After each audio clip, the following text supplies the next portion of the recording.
All right, we're live. Another Thursday. It goes so fast. I can't believe it. It's almost the weekend already. It's crazy. What are we talking about tonight? How to get a good deal on the oceanfront or how not to overpay on the oceanfront? Both. Why not do both? Okay. Don't overpay on the oceanfront. I think a lot of people have an idea of what oceanfront properties go for and just kind of what takes place. And so I think plus here you can talk about oceanfront and it could be a condo or it could be a single family home. So I think it's worth talking about and that might help everybody get a better idea. All righty. Let's Cool. do it. Let's do it. All right. So if you're watching this now, I'm going to have the comments open. If you have questions about oceanfront or anything in Myrtle Beach, ask us on this live. And if you watch this later, reach out to us. Our contact info is on the screen, obviously. But where are you at? If you own an oceanfront home or you've looked at oceanfront property or you have an oceanfront condo, let us know. Let us know what building it's at, what you like about it, what you don't. I'd love to hear any and all of that. So reach out to us. I think what we'll talk about as far as pricing is local to our area, but we're also going to talk about red flags, like things to do, not to do when buying an oceanfront property. And that really can apply to any oceanfront property around the country, because I'm sure all of these condo buildings, we've talked to clients that also own buildings in California, Florida, other places that are coastal short-term rental markets. And they have told me about their experiences there. So I think this is universal, most of it. But as far as the numbers that we'll talk about for the pricing, that will be local to our area, the Grand Strand. 100%. Okay. So let's start with maybe the state of the market, maybe. Okay. To some degree. Inventory is up. Fair? Yes. Okay. Is it fair to say that for condos and single family on the oceanfront? Well, on the oceanfront, exactly. No. I mean, there's not very many homes that are on the direct oceanfront. Okay. And I would say it's a completely different market because oceanfront condos are a dime a dozen and they are the best deal in town. Oceanfront homes, the prices just keep going up and up and up. So while the condos in our area keep going down, the oceanfront homes, we keep seeing bigger. People drive by and they're like, is that a new condo building? No, it's a house. People are tearing down the old beach homes, the little cottages that were on the oceanfront, and they're building these huge like a mansions. monster, not like we're not talking about 5,000 square foot homes. Yeah. We're talking, would you say 15,000? For sure. And 15,000 probably. And like they're monsters. The way they're building the construction is just solid, totally solid. And we know those cottages probably were not. Well, they're building to current codes too. Yes. And so Myrtle Beach, for those of you that haven't ever been here, a lot of the oceanfront is still old school, small beach homes, dated, maybe not, some of them kept up well, some aren't. True. But very like old, much older, 80s, 70s, 50s built. And now they're knocking them down. People are coming in town, knocking them down and putting a monster home on the ocean or across the street from the ocean, which I have mixed feelings on. What you can get the house and the lot for those older, smaller homes is cheaper, obviously, than anywhere else in the country, or these people wouldn't be buying it and tearing it down and building a huge house. So I wish we had bought one 10 years ago on the oceanfront. Me too. We just were buying condos. But it's pretty crazy. Like we had said in previous videos, not all oceanfront condos can you rent short term, which is why we focused on condos, because we want something we can rent short term as an Airbnb type property. Well, okay. So since you're bringing up short-term rental, if I want to buy an oceanfront home or an oceanfront condo, what's the difference in short-term rental options? Meaning the restrictions? Yeah. If I want to buy, why don't I just go buy a single family home on the ocean down the street here and start short-term rentaling it? Well, and that's one thing we've said before, and we will reiterate to you. Every part of the Grand Strand, North Myrtle Beach, Surfside Beach, Garden City Beach, Pawleys Island, they all have their own short-term rental restrictions. And there's some that we've discussed previously that are more liberal on allowing homes close to the ocean, typically not away from the ocean, but close to the ocean, being able to be used as short-term rentals. So a lot of people that are doing like wedding parties or big gatherings rent in North Myrtle Beach. Most of Myrtle Beach proper does not allow short-term rentals on those oceanfront homes. And Surfside Beach is hit or miss. Some streets you can, some streets you can't. So it's so important that you always check the rental restrictions in the area, even if there's not an HOA, which typically an HOA would restrict in most communities in town that are off the oceanfront. The HOA dictates whether you can have a short-term rental or not and how long the minimum rental contract has to be. And if that's not an HOA, there still could be city regulations that prevent short-term rentals. So you just need to make sure you know what you're getting into before you make that investment. 100%. But I think a lot of people appreciate on the homes in Myrtle Beach that you cannot do short-term rentals because they live there. It makes it a quiet area. It's a nice area to be. People are like walking around and it feels more residential because you don't have all those transient, like nightly renters coming. Well, we've brought this up before too. That was really the problem in a lot of areas of the country where people were buying homes, making them Airbnb, and then the town or the city or the whatever said, you can't do that here in this neighborhood. And I think it's good too. If you were living in that neighborhood, you wouldn't want a bunch of people renting it out and 10 people in a house at a time and, you know, whatever. So here it's really certain sections and then it's pretty safe in certain areas to do that. So, but things can even change. So you just have to be aware because, for example, in North Myrtle Beach, which we talked about is one of the easier places to rent a home, short-term rental, they were getting complaints from people that actually own the homes and live there. Yeah. So they have been doing for the past 2 years, I want to say, all these meetings about changing the rental restrictions where you have to have a local agent that can respond right away to a complaint, like a noise complaint or maintenance complaint about your property. And you can no longer rent it yourself if you're not local. And they've also talked about you have to have a licensed agent to rent your property. So there's been a lot of pushback on that because a lot of North Myrtle Beach owners do actually live out of town and manage from far away. And so it'll be interesting to see how that goes. It's been through several readings. Where do you stand on council? I see it both ways because I can understand how if you're not local and you can't just run over to a property and there's a big party, what are you going to do? But a lot of people have a co-host in town that can be their boots on the ground. So I think that is a nice, combination. Okay. So I think it's fair.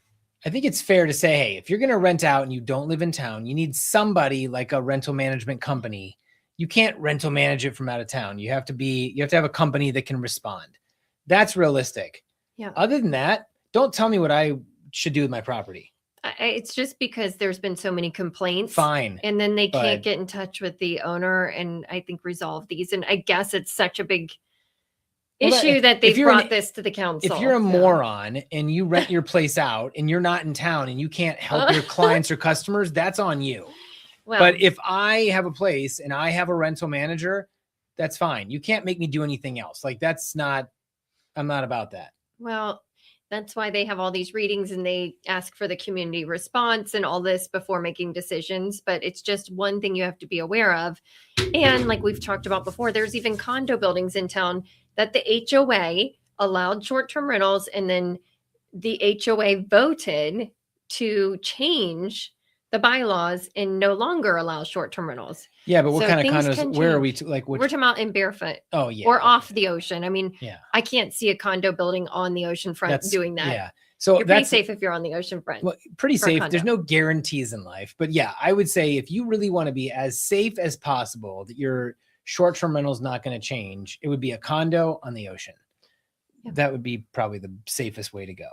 And condos are the easiest thing to get into. Obviously, a house, you've got a lot more cost associated with just the upfront purchase price, along with you're paying all of your own maintenance, all of your own insurance. It's not spread across everybody. You do have more control. So there's Yes. pros and cons. Yes. And the potential of appreciation for a residential home versus an oceanfront condo in a high rise is much greater. 100%. I agree. So it just depends on your goals and obviously how much money you have to spend and if you want to do a short-term rental or not. But there are still good deals. You were just showing homes that are short-term rentals in North Myrtle Beach a few weeks ago, and they were priced Not under bad. $1 million. Oh yeah. 5s, 6s, 7s. A lot of them needed a little bit of TLC. TLC was necessary in most, not like terrible, but definitely. But you could technically Rent them as rent. is. You could just stay in them and go to the beach, and you're fine. You don't have to like do anything. You could do it over time. And there was, they're not direct oceanfront for that price, but you could be across the street or a few blocks up. So golf cart ride to the beach. Yes. So that's a good price. But if you want to have those ocean views, you're looking in the 2 million plus range probably right now for an oceanfront home. Those do also tend to be larger.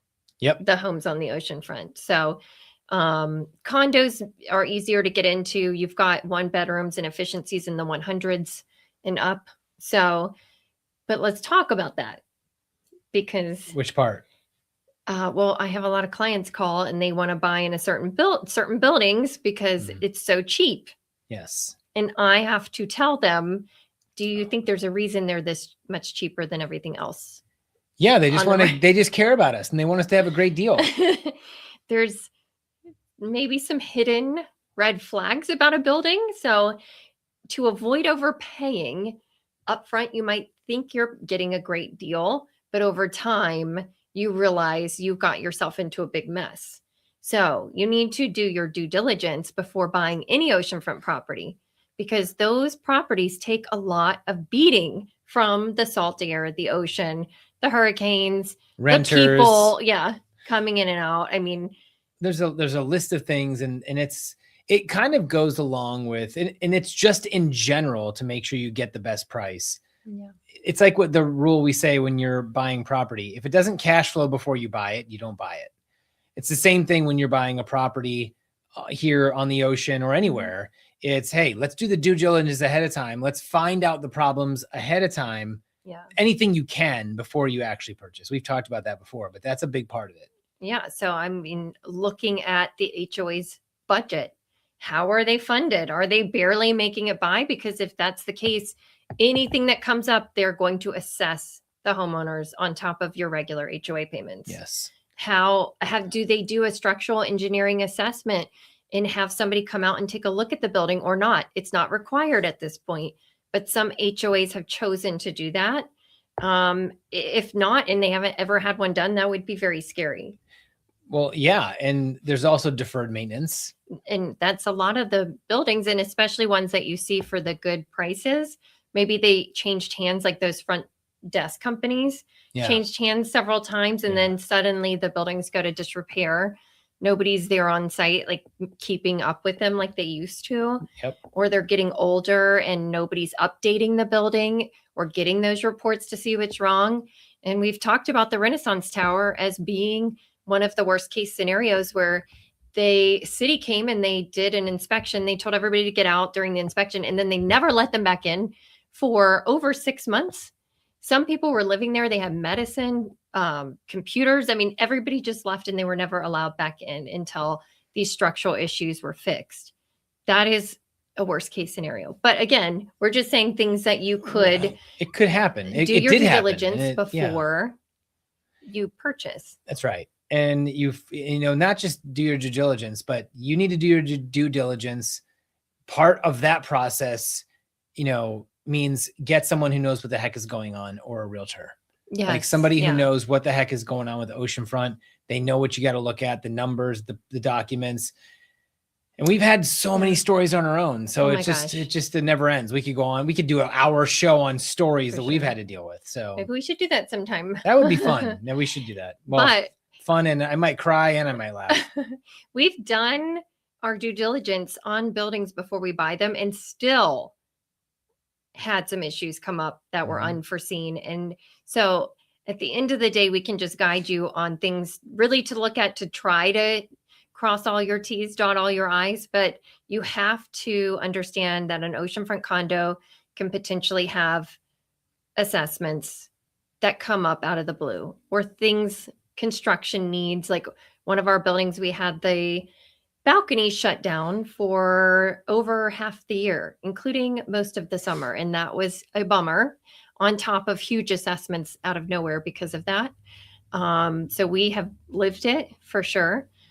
So you just need to, if, like Frank said, if it's cash flowing but barely, and you're like, oh, hopefully it makes this much, or I can't pay the bills, that's not enough, because you really need to be having a reserve for maintenance on your own condo and for those special assessments that could come up from time to time. You just have to be prepared.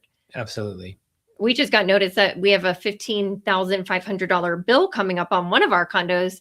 They're forcing everybody to replace their slider doors, which has happened in a lot of buildings around town. That's a perfect example, though, is we're going to do fine this year. Great. Yeah. And all of a sudden, boom. And then you're like, okay, there goes most of our profit.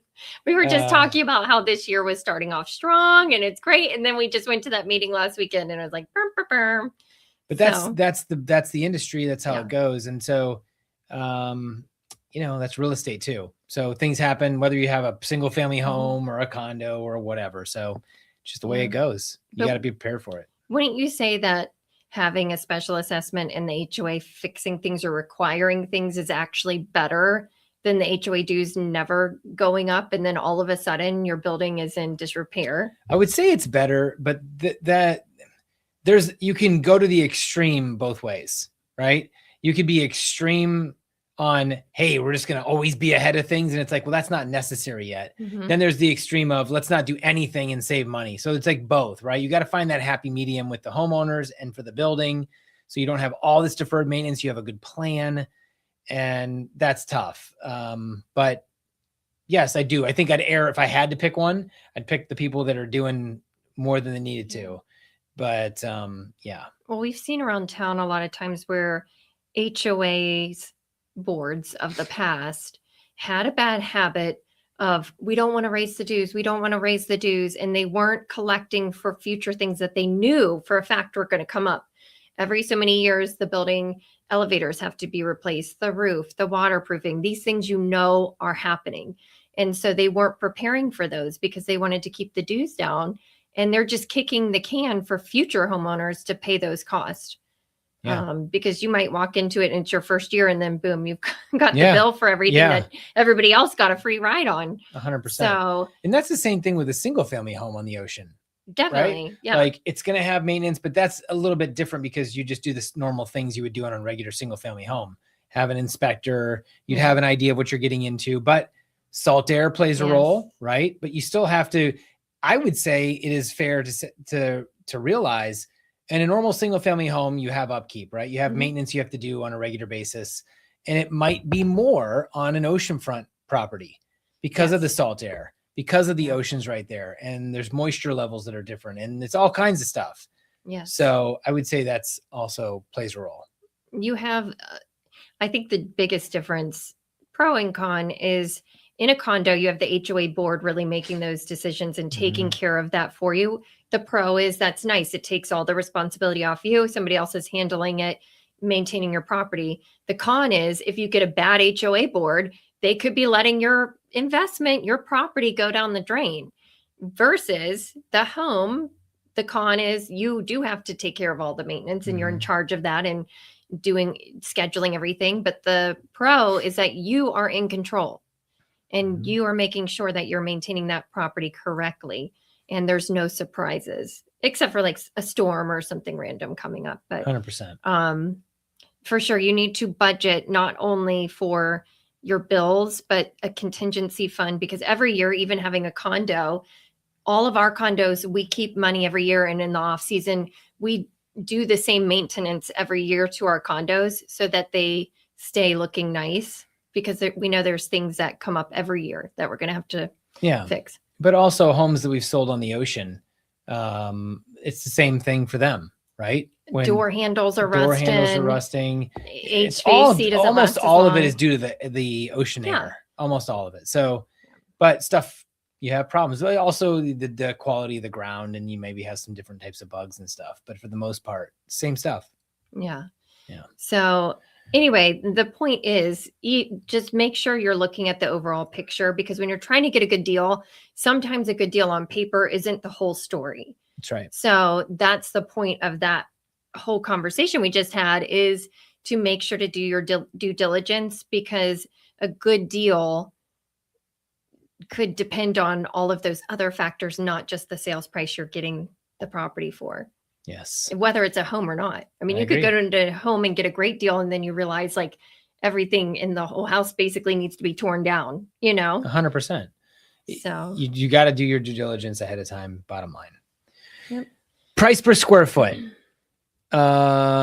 Okay. So obviously it's going to be more expensive for an oceanfront home than it is a condo. yeah, There's no doubt, probably double double for sure. is probably fair. So, and it depends on where you're at, The age of the home, all of that. size. And then don't forget, what's also more expensive is your hurricane rating, everything is gonna, structural Mhm. issues. You're closer to the ocean, flood, all the stuff is more expensive because you're closer to the ocean. Well, and the thing is that you might buy an older home or condo and it was grandfathered into whatever codes were at the time for doors, windows, roof, yada, yada. But if that needs to be replaced, you're now responsible for the replacement being up to the current codes. So people find themselves like, oh, I just need to replace these windows. And then they realize that they have to have hurricane rated windows and they're quadruple the price of a regular window, and that shocks them. So I Yep. think we need to be real when you're thinking about buying an oceanfront condo, or home, the true cost of things as they come up, and not try to just get in at the skin of your teeth. Sure. Well, there's just a lot of things too that are more expensive. You got the different ground conditions. You got the hurricane rated everything. So Hurricanes that come up, insurance is crazy. Flood zone is important. You can have there's some homes in Myrtle Beach that are actually in a higher elevation and they're not in a flood zone, even though they're like right across the street from the ocean. You'd be shocked. Yes. We had the only historic home. And so that was a little bit different, but that's usually not the case. But it was not in a flood zone. No, it was not in a flood zone. So, but that's something important to ask about, because flood insurance, especially by the ocean, can be very pricey. And whether it's your home, you're paying that annually, or your condo, we've talked about this also, and we have videos on this, but the price of insurance has gone up dramatically. Now we have gotten some relief the last year. Mm-hmm. We did get some good news this last weekend. Yeah. So insurance has come down. It's stabilized, and more carriers are coming back into the market that said they were gone forever. So that is getting better. But again, we had a moment in time where insurance prices quadrupled literally overnight with no warning. It didn't just go slowly. It just went like this. And so if you owned any property, home or condo in town, you could have been dramatically hurt. A lot of people, some people lost their properties because they couldn't pay. They're not prepared for that extra fee, that extra increase. And that's the tough part about the oceanfront. It's not for the faint of heart. It can be dramatic swings at times. So you always got to keep a reserve, and you got to be prepared for stuff like that because you just don't know. But we have 3 for a reason, because we have found success with it. And so we don't want to scare everybody away. We just want to make sure that you know what you're getting into when you're getting a good deal on the ocean, and what you think about as far as costs moving forward after you get that deal. Yeah. Now is the time to buy an oceanfront condo, though. We are like the lowest prices in many years. Yeah. This is the time if you want to buy one, for sure. How do buyers overpay? I would say you overpay by most common reasons. Well, one, you go and you vacation and you find the condo and then you fall in love with it and you just want it no matter what. And it sounds like a good price. And so you don't do your due diligence. Sounds like an impulse buy. Yeah. Yeah. If you just buy it and you're not actually thinking about the reality of owning an oceanfront condo and all the things that go with it, I think you can overpay because you're not understanding all the questions you need to ask. And overpaying could mean you overpay for what it's worth right there in that moment, but overpay meaning you pay, but you don't get anything. I don't want to say discount, but for all the things that are wrong with it, right? Like you're not really, and maybe not just with the building, but with that condo, but with the building as a whole. Yes. Like you're only looking at the condo. Cause I've had clients that look online and they're like, this condo's remodeled. It's so cheap. And I'm like, have you driven by the property? Because this is not a good investment. Yeah. And I have to almost convince them. And I just say, I'll tell you all the facts about it so you can make an informed decision. And then you can't come back to me if you're not happy because I told you all the information and you still decided to buy. Yeah. I'll never steer someone away from purchasing a property, but we do want to give them all the facts so they know what kind of situation they're getting themselves into, if that makes sense. Not negotiating? Well, I mean, who doesn't negotiate though these days? I mean, I'm just saying. I mean, think about this.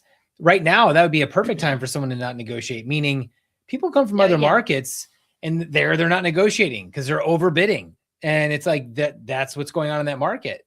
People are bidding all, so they don't know that it's different in another market. So, well, and here's another thing.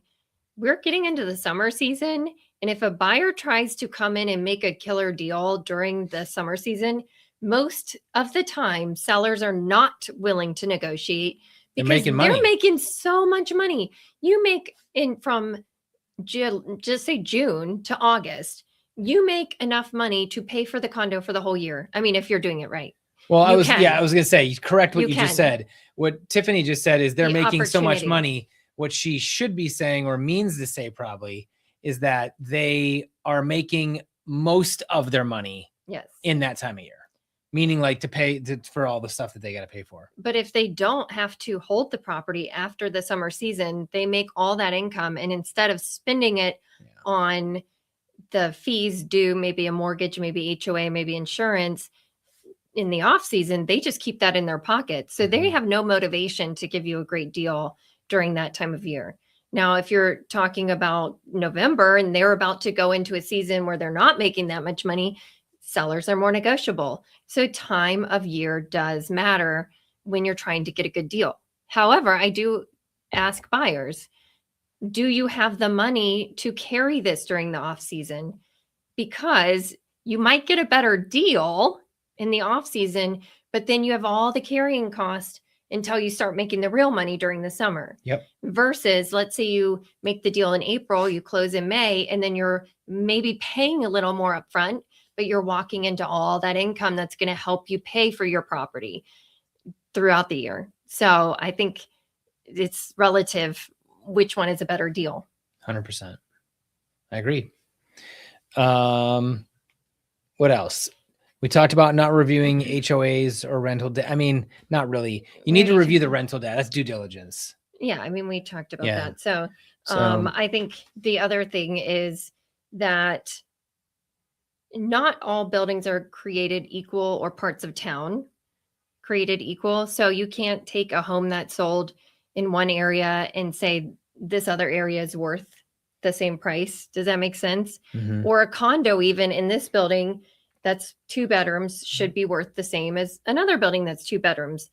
We have a 2-bedroom, this 2-bedroom and a 2-bedroom. You have to be like in the same building. So when you go to, is what you're saying, do the comparison, you really have to look at the same property, same neighborhood. For a condo building, it would be the same condo building. Yeah. And for a home, the same general area to find your comps, because it can be deceiving online. We're kind of everything's close together here. So you see all this information online and you think you know what the value is, and you might not actually know, either high or low. Yeah. I would say too, I like this tip on here that we have, which is, don't use projections, use actuals.